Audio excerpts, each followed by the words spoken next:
नमस्कार दर्शकों, मैं हूं डॉक्टर शुक्ला, एक डर्मेटोलॉजिस्ट। स्किन एचडी चैनल में आपका हार्दिक स्वागत है। आज मैं आपसे एक बहुत ही कॉमन प्रॉब्लम के ऊपर चर्चा करूंगा और वो प्रॉब्लम है मिलिया।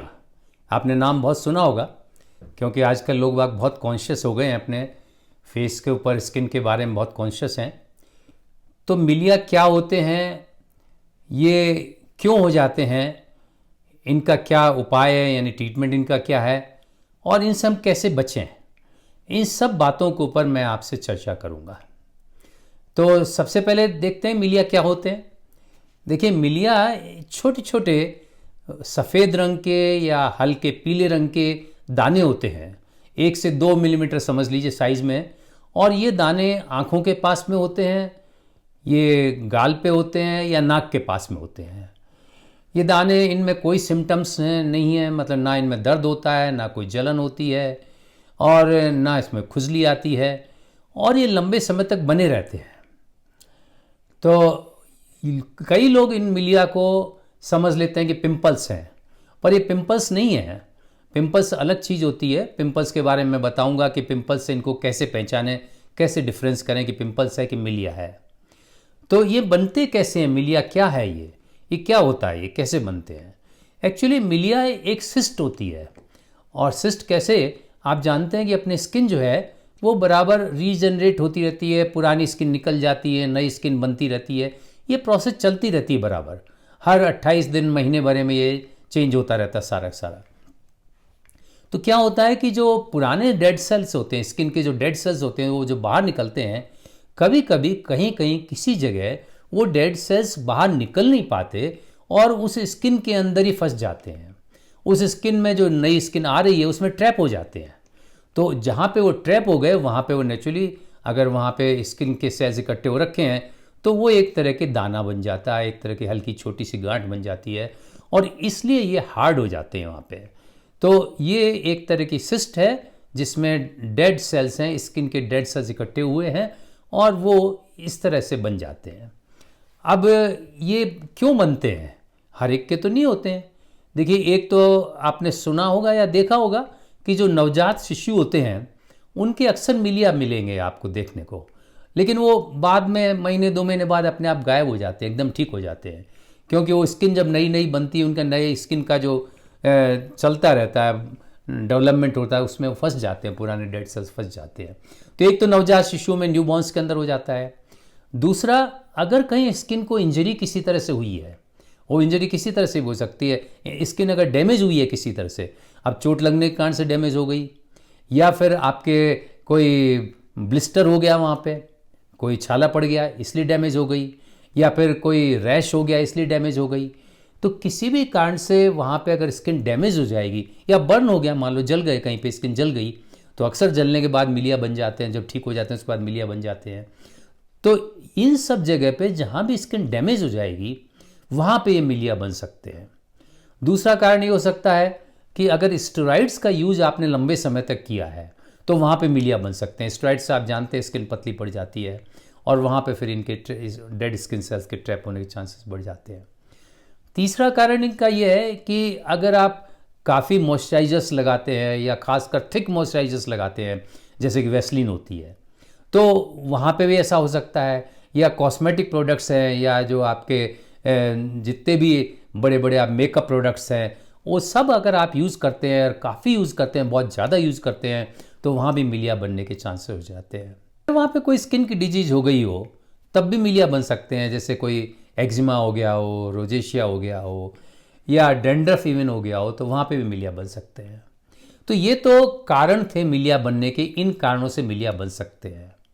अब आते हैं अपन इस पे कि भाई मिलिया और आपके जो पिंपल्स होते हैं उनको कैसे डिफरेंशिएट करें कि ये पिंपल है कि मिलिया है।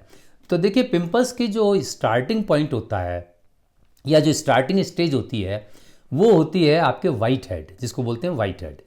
तो ये क्या होता है वाइट हेड, कि जो अपने पोर्स होते हैं, पोर्स में एक्स्ट्रा ऑयल के कारण से, जो सीबम होता है, हार्मोन्स के कारण से ऑयल ज़्यादा बनने लगता है। तो ये जब ऑयल ज़्यादा बनता है, सीबम ज़्यादा होता है, तो सीबम एक्स्ट्रा हो गया, उसमें डेड स्किन के सेल्स हो गए, और उसमें आपके बैक्टीरिया हो गए, ये सब हो गए, तो इन्होंने ब्लॉक कर दिया उस पोर को। तो जो पोर्स ब्लॉक हो जाते हैं वही आपके वाइट हेड होते हैं। तो वाइट हेड जो होंगे, एक तो वो छोटे होंगे साइज के अंदर मिलिया के मुकाबले, दूसरा ये सॉफ्ट होंगे, और तीसरा क्या कि आप स्क्वीज कर सकते हो, आप इनको दबा के निकालोगे तो इसमें से ऑयल बाहर निकल आएगा, सीमम बाहर निकल आएगा। लेकिन अगर आप मिलिया को आप दबाओगे तो कुछ नहीं होगा, वो वैसे ही रहेंगे, क्योंकि वो तो हार्ड चीज़ है, उसके अंदर तो आपके वो तो एक सिस्ट है एक तरह की। तो ये इनका जो डिफरेंस है कि मिलिया को और कैसे आप वाइट हेड से डिफ्रेंशिएट करेंगे। अब आते हैं कि मिलिया का ट्रीटमेंट क्या है, कैसे इलाज करेंगे। तो देखिए, वैसे तो इसकी किसी इलाज की आवश्यकता नहीं है, कोई ऐसी बीमारी नहीं है जो किसी तरह से आपको नुकसान पहुंचाए, लेकिन फिर भी कॉस्मेटिकली आप कॉस्मेटिक पॉइंट ऑफ व्यू से अगर इनको निकालना चाहते हैं, ट्रीटमेंट करवाना चाहते हैं, तो एक तो पहले तो दवाइयों की ट्रीटमेंट के बारे में बता दूं। एक तो आपको फेस वॉश करना है। फेस वॉश किससे करना है कि जो केरेटोलाइटिक्स होते हैं, केरेटोलाइटिक्स से मतलब जो स्किन के डेड सेल्स को बाहर निकालने वाले एजेंट्स होते हैं, तो जैसे कि सैलिसिलिक एसिड है या ग्लाइकोलिक एसिड है, मैंडेलिक एसिड है, ये जितने भी केरेटोलाइटिक्स होते हैं इनसे आपको फेस वॉश करना है, और ये कॉमनली बहुत मिल जाते हैं बाज़ार के अंदर। तो रोज़ाना फेस वॉश आप इनसे करें। दूसरा, जहाँ पे मिलिया हो गए हैं वहाँ पे कुछ ऐसी दवाइयाँ आती हैं जैसे कि रेटिनॉइड्स आते हैं, ट्रेटिनॉइन या फिर एडाप्लिन आती हैं, तो ये भी डेड सेल्स को बाहर निकालने के काम आते हैं। तो इनको आप जहाँ जहाँ मिलिया हो गए वहाँ पे रोज़ाना रात को सोते टाइम थोड़ा लेके अच्छी तरह से रब कर दीजिए, तो ये इससे निकल सकते हैं मिलिया। और अगर इनसे नहीं, और वो भी बहुत जल्दी नहीं निकलने वाले, बहुत टाइम लगेगा इनके अंदर, धीरे धीरे करते रहेंगे तो महीनों लग सकते हैं इसके अंदर।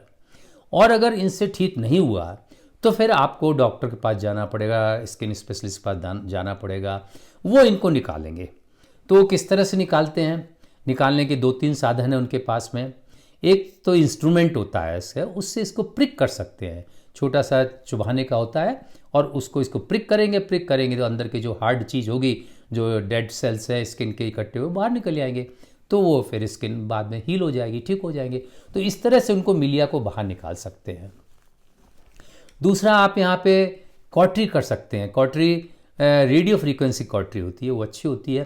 तो रेडियो फ्रीक्वेंसी कॉटरी से एक तरह से इनको जलाया जा सकता है, और उससे जल जाएंगे तो ये ठीक हो जाएंगे।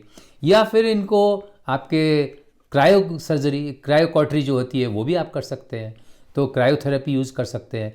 तो उसमें लिक्विड नाइट्रोजन होता है, बहुत ठंडी होती है, तो उससे ये जल जाते हैं। या फिर डर्माब्रेजन या माइक्रो डर्माब्रेजन कर सकते हैं, उससे भी इनके निकल सकते हैं। तो जो ऊपर की परत होती है वो क्लियर हो जाती है डर्माब्रेजन से, तो उसके साथ मिलिया भी चले जाएंगे। इसी तरह से केमिकल पील्स भी कर सकते हैं। तो जो सैलिसिलिक एसिड जो मैंने बताया, जो आपको ग्लाइकोलिक, उनके पील्स आते हैं, पील्स करने भी जो कि ऊपर के सुपरफिशियल होते हैं ये, तो ये बाहर निकले आते हैं। या फिर आप ज़्यादा है, इनसे नहीं हो रहा है, ठीक हो रहा है, या आप करवाना चाहें तो फर्स्ट चॉइस के रूप में आप लेना चाहें तो आप लेजर से भी निकलवा सकते हैं इनको।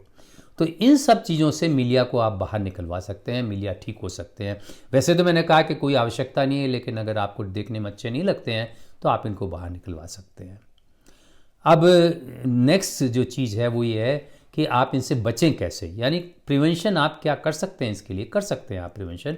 वो ये है कि एक तो आप रेगुलर अपना फेस वॉश करते रहिए, कि वो आइडिया ये है कि जिससे जो स्किन के डेड सेल्स हैं वो बराबर निकलते रहें, वो ट्रैप नहीं हो, कहीं पे सिस्ट नहीं बन पावे। तो एक तो आप फेस वॉश करते रहिए। फेस वॉश करने के लिए जैसे मैंने आपको बताया कि सैलिसिलिक एसिड या आपके ग्लाइकोलिक एसिड वाले फेस वॉश, केरेटोलाइटिक फेस वॉश आप करते रहिए।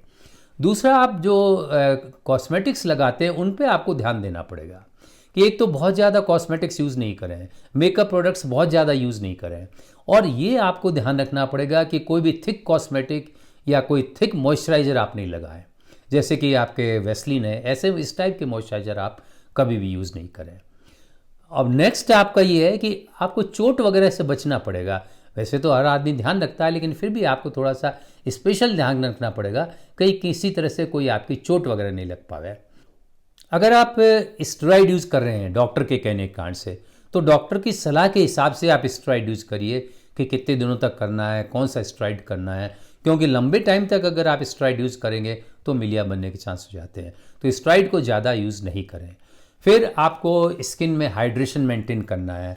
इसका मतलब है कि आपको पानी, अच्छी मात्रा में पानी पीते रहना चाहिए। मॉइस्चराइजर्स लगाते रहना चाहिए, तो इससे आपका हाइड्रेशन मेंटेन होगा। और एक जो जनरल चीज़ है जो सब जगह काम करती है यहाँ भी काम करेगी, वो है कि आपको अपने डाइट का भी ध्यान रखना पड़ेगा, आपको अपना न्यूट्रिशन ठीक रखना पड़ेगा, और उसमें आपको अच्छी आपको होल ग्रेन आपको डाइट लेनी पड़ेगी। उसमें आपको ग्रीन वेजिटेबल्स होने चाहिए और फ्रूट्स होने चाहिए, उसके अंदर ओमेगा 3 फैटी एसिड्स होने चाहिए, सिट्रस फ्रूट्स होने चाहिए, ये सब चीज़ें डाइट में होने चाहिए। आपको एक्सरसाइज करते रहना चाहिए, इससे आपकी जनरल हेल्थ भी अच्छी रहेगी। तो इन सब चीज़ों से आप मिलिया को बचा सकते हैं, प्रिवेंशन आप मिलिया कर सकते हैं। तो आज के लिए बस इतना ही। अगली बार फिर किसी नए टॉपिक के साथ आपके साथ मुलाकात होगी। तब तक के लिए आपसे इजाज़त चाहता हूँ। वीडियो देखने के लिए बहुत बहुत धन्यवाद।